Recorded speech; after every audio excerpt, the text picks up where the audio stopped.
Saya menghimbau kepada para pelaku usaha, investor, PMA, PMDN, atau dari para pelaku usaha mikro, kecil, menengah, jangan ragu masuk Kabupaten Cirebon. Kabupaten Cirebon ini kabupaten yang ramah investasi. Kami bantu percepatan perizinannya, kami bantu juga untuk menjaga kondusivitasnya. Insya Allah, silahkan datang ke Kabupaten Cirebon. Semoga kita semua berkah karena para pelaku usaha ini juga membantu peningkatan kesejahteraan bagi masyarakat Kabupaten Cirebon. Amin. Halo sedulur netizen, Novia Aprilia kembali hadir untuk Anda di Apa Jare. Apa Jare kali ini beda banget ya. Ini kita akan ngobrol tentang cuan. Waduh, kayaknya bikin semangat nih ya. Apalagi untuk peningkatan di wilayah Kabupaten Cirebon. Oke, sudah hadir untuk podcast Apa Jare kali ini Bapak Dede Sudiono STMSI. Udah lama banget kita nggak ngobrol Pak Dede. Iya, Mbak Novi. Gimana kabar nih Pak? Alhamdulillah. Assalamualaikum. Waalaikumsalam Semuanya. warahmatullahi wabarakatuh. Salam sejahtera untuk semuanya. Oke, semangat ya Pak. Tetap sehat, semangat. Oke, semangat juga ini terkait dengan kondisi wilayah Kabupaten Cirebon dari segi investasi. Nah, kalau berbicara tentang Kabupaten Cirebon, sebetulnya hal yang paling menarik saya kira di Jawa Barat. Bukannya saya karena orang Kabupaten Cirebon, ataupun saya ada di dalam pemerintahan Kabupaten Cirebon, tetapi bila kita lihat dari sisi geografis, letak geografis Kabupaten Cirebon ini kan yang paling strategis. Paling strategis? Kenapa? Letak Saya bilang kita bagus nih Pak? Bagus sekali. Pintu gerbang dari timur untuk masuk ke Jawa Barat, ke Jakarta melalui Kabupaten Cirebon. Iya kan? Itu satu sisi. Kita udah ada tol Trans Jawa yang melalui Kabupaten Cirebon. Kita punya 5 pintu tol. Iya kan? Kita sudah ada bandara internasional. Kita sudah ada juga kampus ITB di Kabupaten Cirebon. Pasnya di Kecamatan Rajawinangun. Itu hal yang luar biasa yang bikin Kabupaten Cirebon ini menarik. Dengan luas wilayah 1070 km persegi, wah sangat signifikan sekali didukung. Sangat diuntungkan posisi kita ya, Pak Dede. Diuntungkan sekali. Didukung oleh 40 kecamatan dan 412 desa plus 12 kelurahan. Itu hal yang paling signifikan yang ada di Kabupaten Cirebon, merupakan potensi bagi Kabupaten Cirebon. Apalagi tuh yang yang kurang bagi Kabupaten Cirebon, bagi investor khususnya untuk masuk ke Kabupaten Cirebon. Oke, tepat sekali kita menghadirkan Pak Dede Sudiono ini selaku Kepala Dinas Penanaman Modal dan Pelayanan Terpadu Satu Pintu DPM PTSP.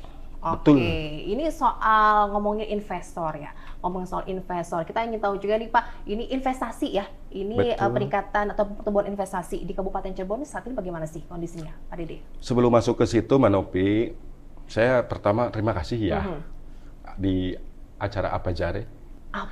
Apa Jare dari teman-teman RCTV ya, ini salah satunya. Kita berbicara makro dulu tentang Kabupaten Cirebon sebelum masuk ke investasi ini.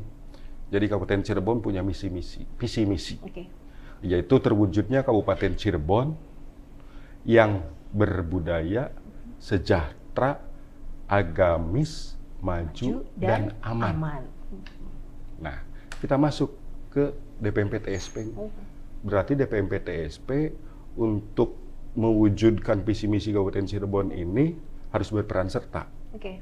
Dalam arti DPM PTSP kami mempunyai tugas pokok dan fungsi untuk meningkatkan kualitas hidup masyarakat Kabupaten Cirebon sehingga menjadi sejahtera. Kalau menjadi sejahtera berarti pertumbuhan ekonominya harus bagus, taraf hidupnya harus bagus. Di antaranya itu. Kalau itu berarti harus ditunjang oleh pendapatan per kapitanya. Harus bagus juga, harus meningkat juga. Nah, kalau itu berarti DPM PTSP berperan serta ikut menciptakan lapangan pekerjaan di Kabupaten Cirebon ini. Untuk menciptakan lapangan pekerjaan ini, kami pemerintah Kabupaten Cirebon tidak bisa sendiri, Mbak. kami harus menggandeng pihak ketiga dalam hal ini investor. Investor. Iya kan? Untuk mewujudkan itu semua Pak Dede. Betul. Kita kan dari mulai makronya ke mikro langsung ke situ kita berbicara akhirnya kesejahteraan terwujud itu. Seperti itu. Oke, kondisi sekarang bagaimana? Alhamdulillah. Sudah sesuai dengan target?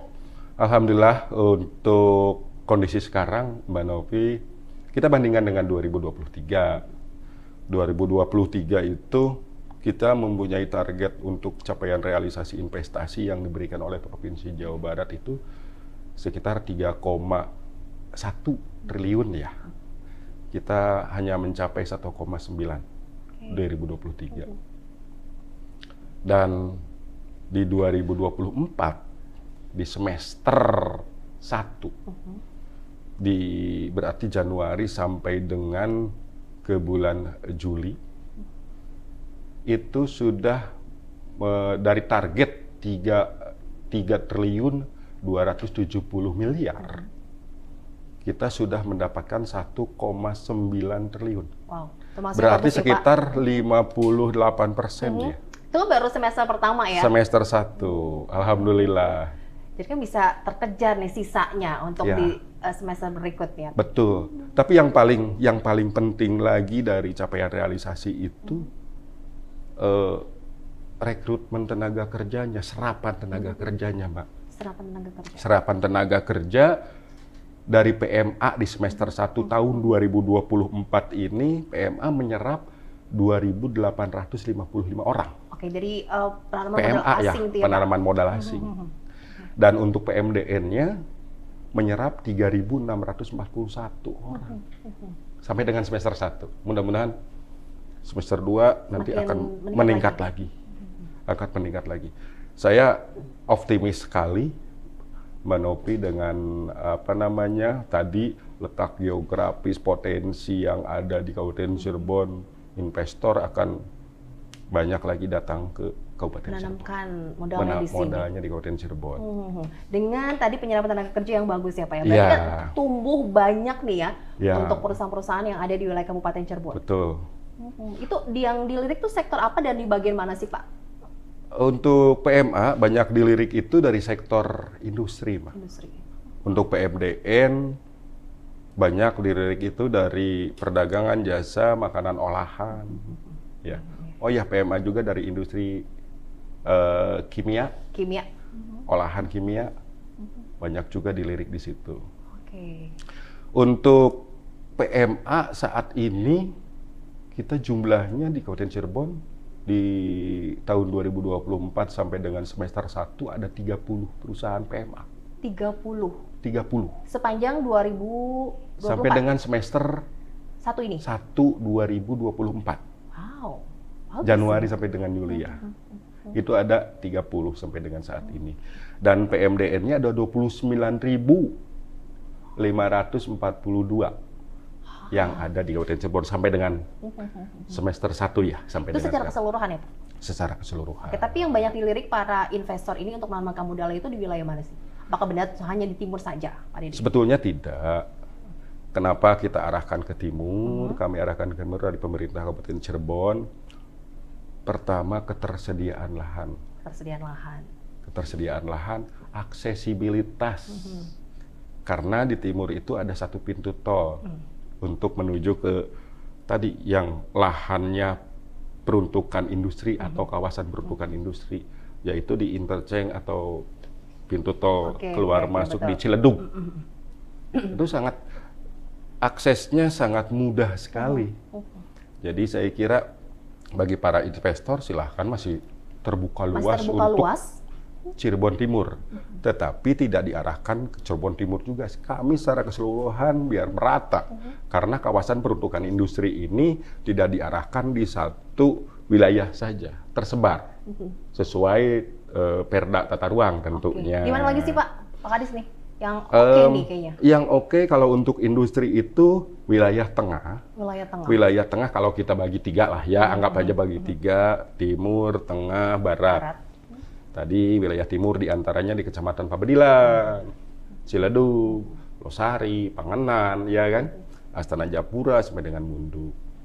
Kalau wilayah tengah itu di daerah Kecamatan Pleret, Plumbon, Weru. itu udah padat ya, Pak, ya?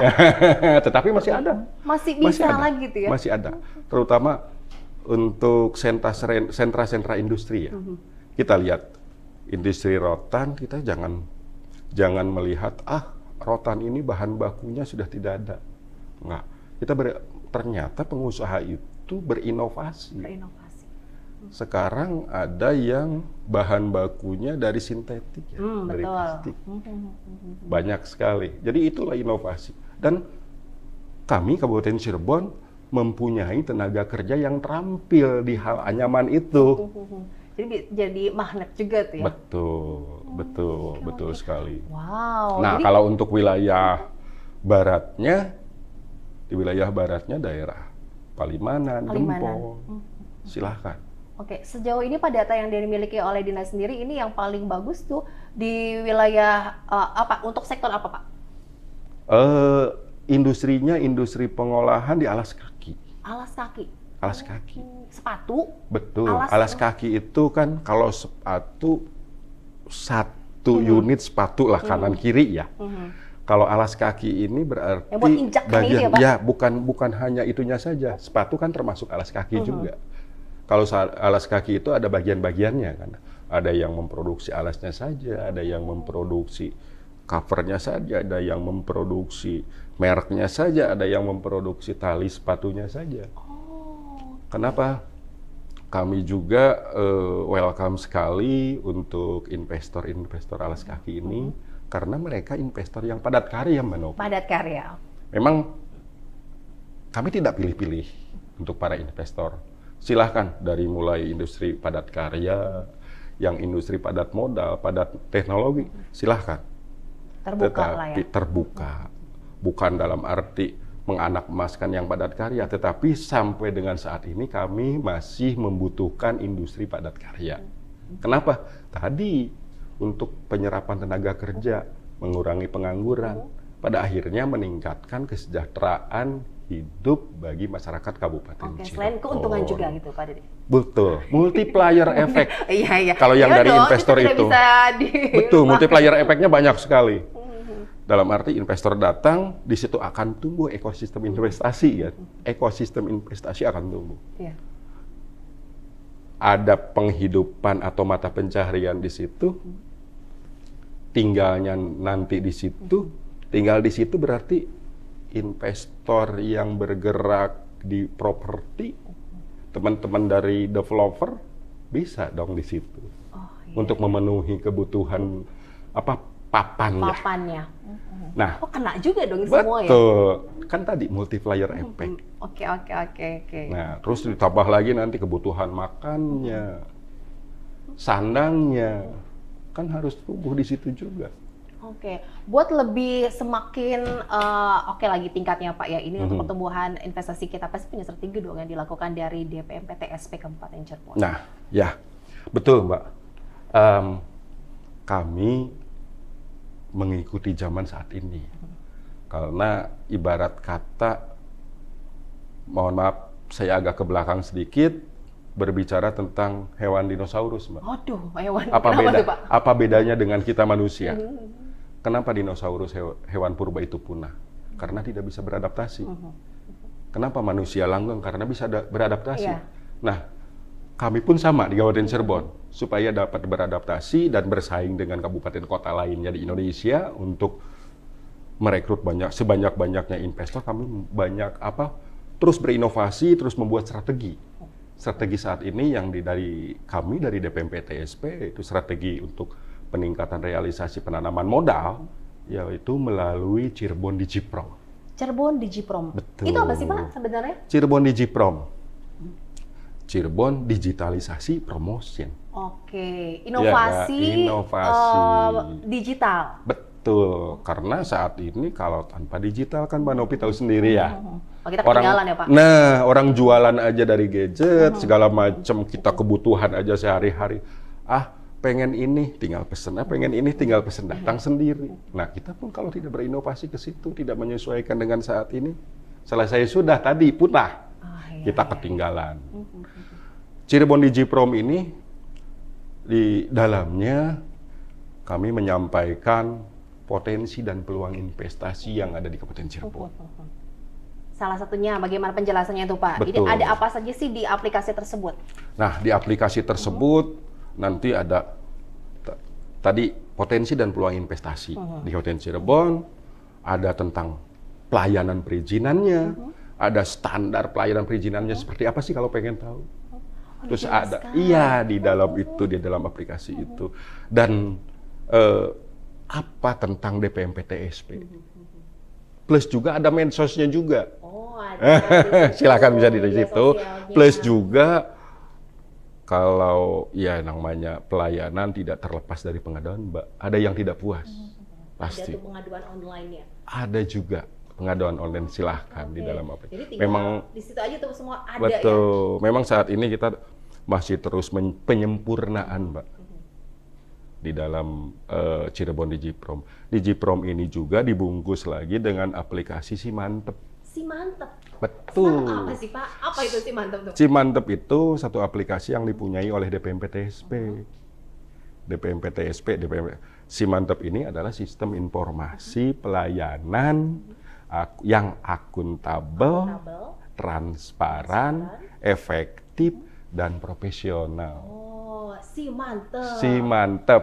Keren banget inovasinya ya. Biar gampang diingat juga sih Betul. Pak Didi ya. Selain itu juga kami Mbak Nopi di DPMP-TSP tepatnya di Jalan Sudan Derajat nomor 1 sudah ada juga mall pelayanan publik untuk kemudahan layanan publiknya. Itu kan salah satu strategi juga, dan bukan hanya pelayanan publik secara konvensional, digitalnya pun ada MPP digital. Satu tempat. Kalau digital kan tinggal buka HP, MPP digital Kabupaten Cirebon udah masuk langsung. Oke. Keunggulan lainnya selain memudahkan, ini kan lebih efisien waktu juga dari Cirebon Digiprom itu apa lagi sih?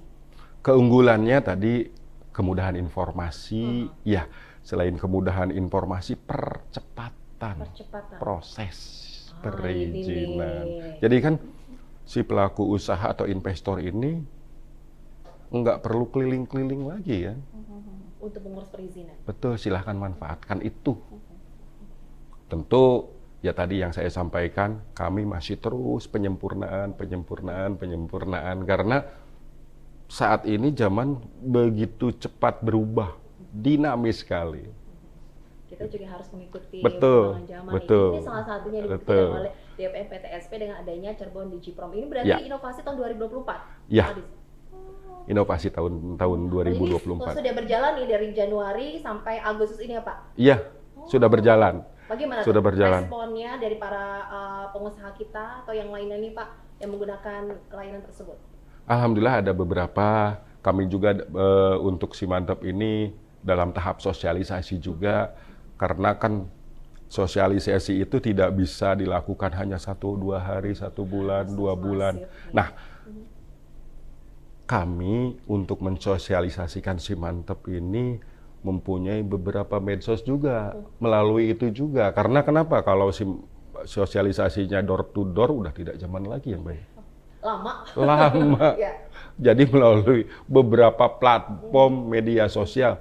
Di kita ada semua. Dari A sampai Z yang ada di Indonesia, DPMP-TSP Kabupaten Cirebon ada. Dicari saja.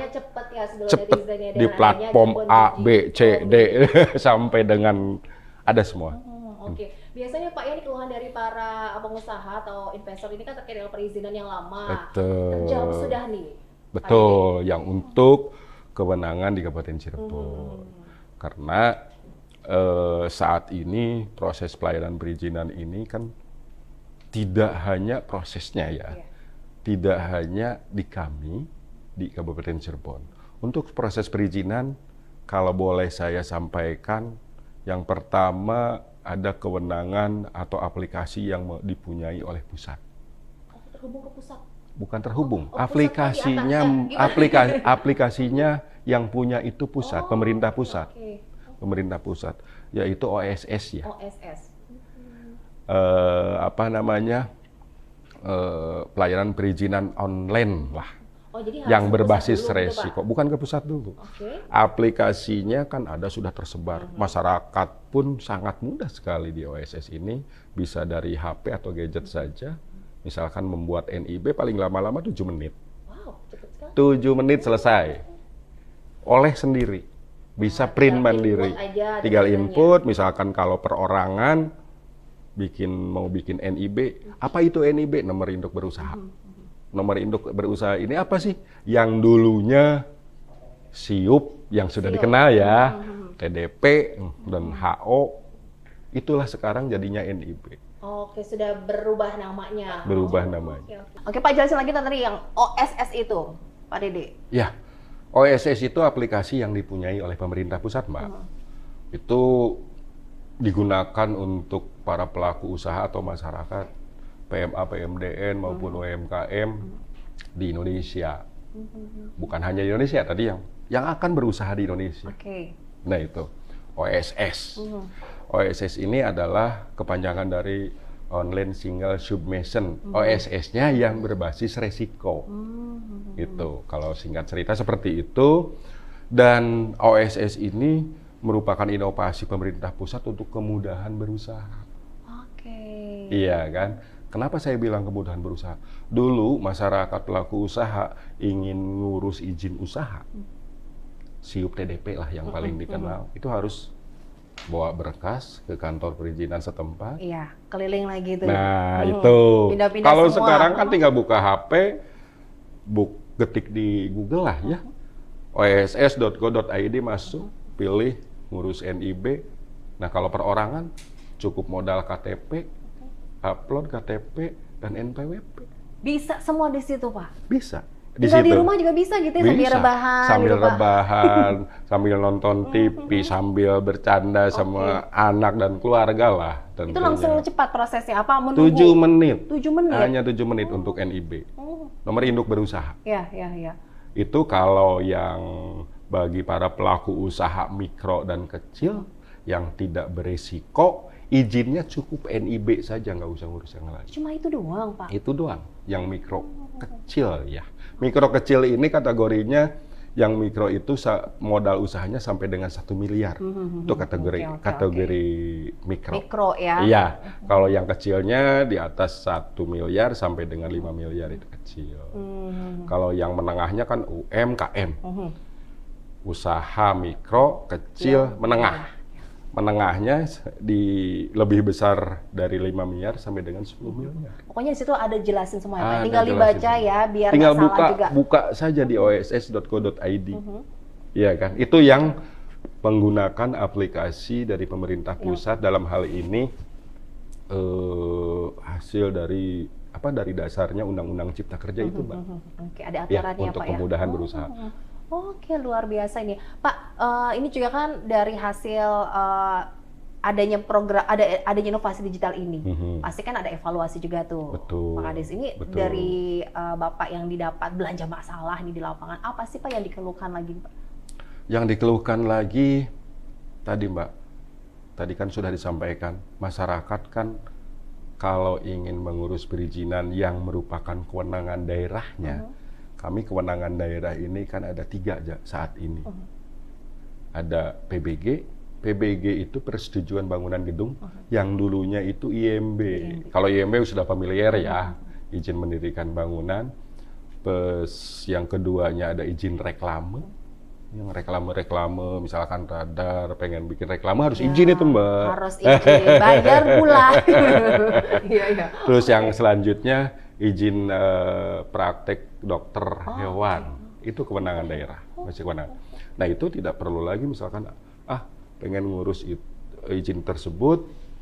Kalau PBG sudah punya aplikasi tersendiri dari pemerintah pusat, dari Kementerian PU. Itu namanya Sistem Informasi Manajemen Bangunan Gedung. Itu aplikasi di seluruh Indonesia untuk persetujuan bangunan gedung atau PBG yang dulu IMB itu di SIMBG. Nah, untuk izin reklame dan kesehatan hewan, dokter hewan tadi, itu melalui aplikasi yang kita punya, yang Simantep itu. Simantep itu. Nah, Cirebon Digiprom ini salah satu fitur di dalamnya. Fitur yang menampilkan potensi dan peluang investasi.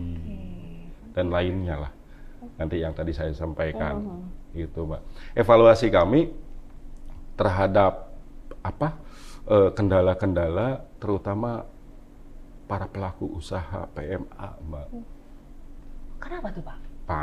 Para pelaku usaha PMA ini, salah satu kewajiban para pelaku penanam modal asing ini adalah membuat analisis mengenai dampak lingkungan atau AMDAL. Oh, dampak lingkungan. Iya, itu kan yang paling penting, salah satu syarat.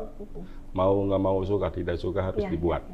Dengan berbagai macam ketentuan tentunya.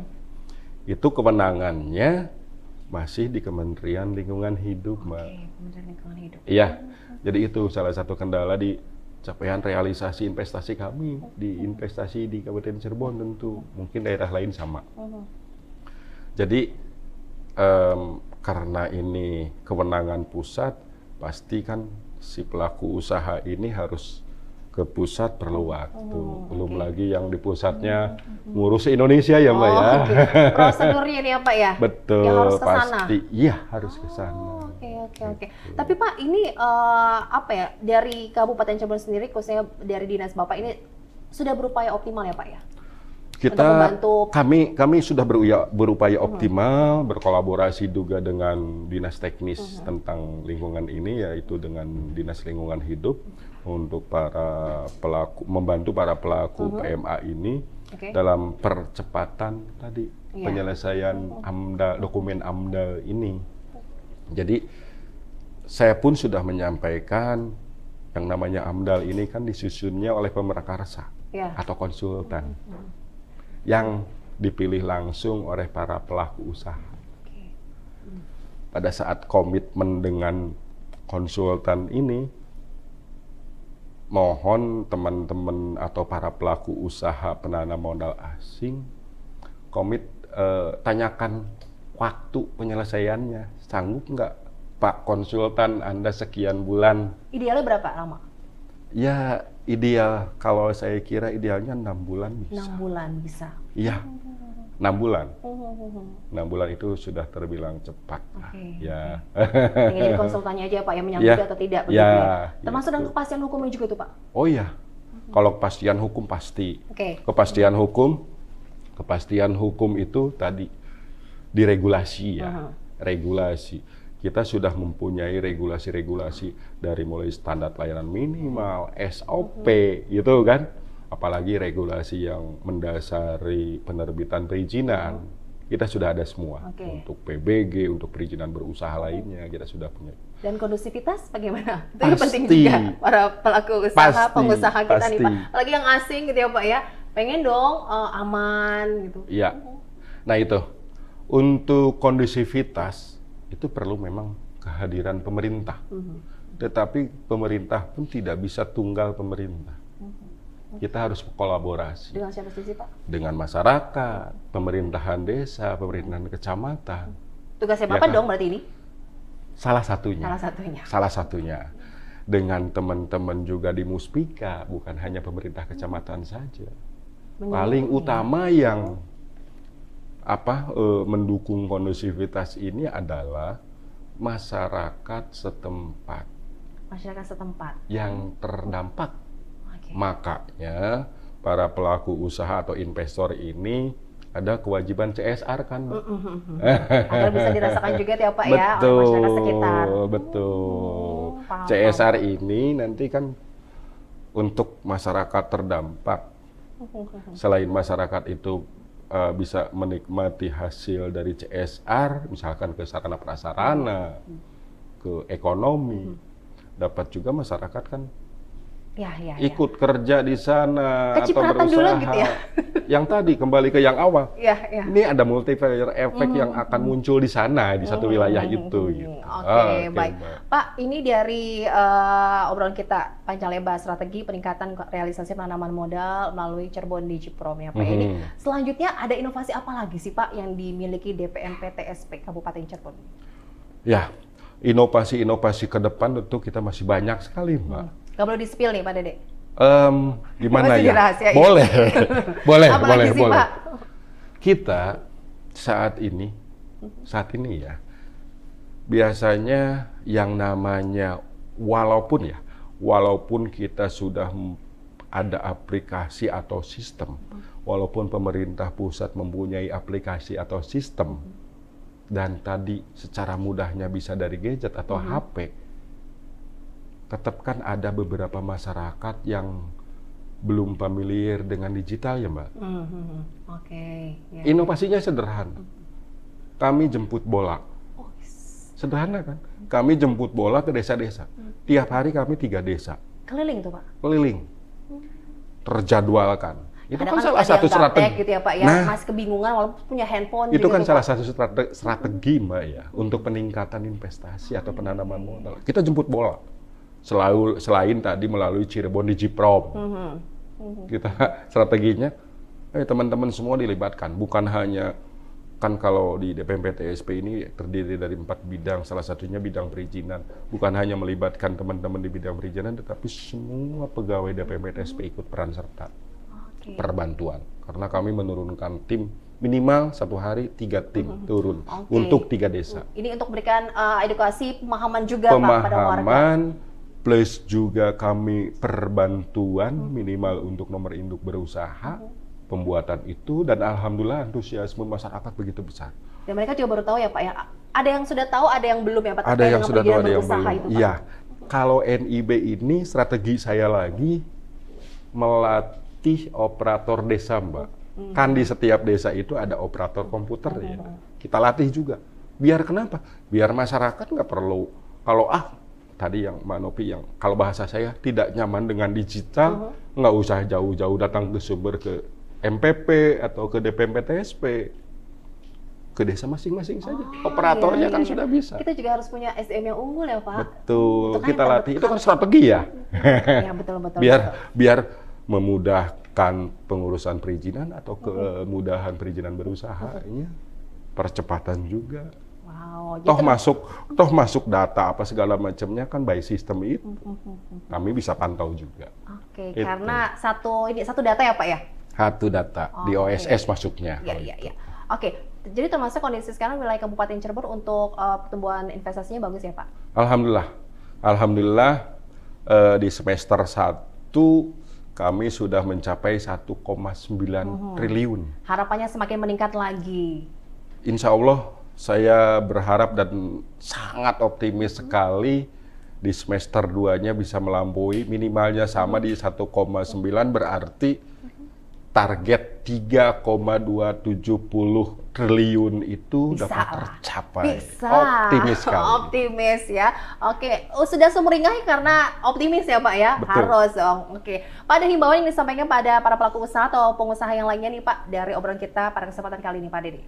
Baik, saya menghimbau kepada para pelaku usaha, investor, PMA, PMDN, atau dari para pelaku usaha mikro, kecil, menengah, jangan ragu masuk Kabupaten Cirebon.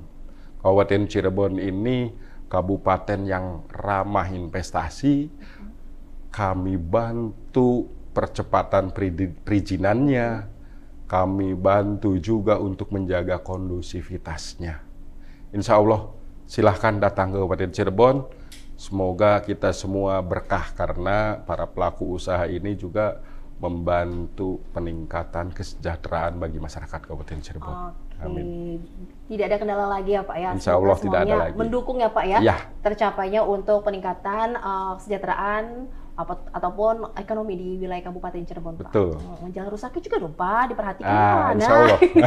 Kita akan kolaborasi dengan teman-teman. Dengan teman-teman yang mempunyai kewenangan itu. Oke deh, siap. Terima kasih banyak ya Pak Dede atas makasih. Informasinya. Semoga apa yang disampaikan ini bermanfaat, apalagi untuk kita semua pemirsa ini terkait dengan strategi peningkatan realisasi penanaman modal melalui di Cirebon Digiprom. Oke, tinggal lihat aja tuh di handphone ya. Betul. Bisa dapat informasi semua di situ, kemudahan dapat Anda dapatkan. Oke, kita harus akhiri untuk Apa Jare ke edisi kali ini.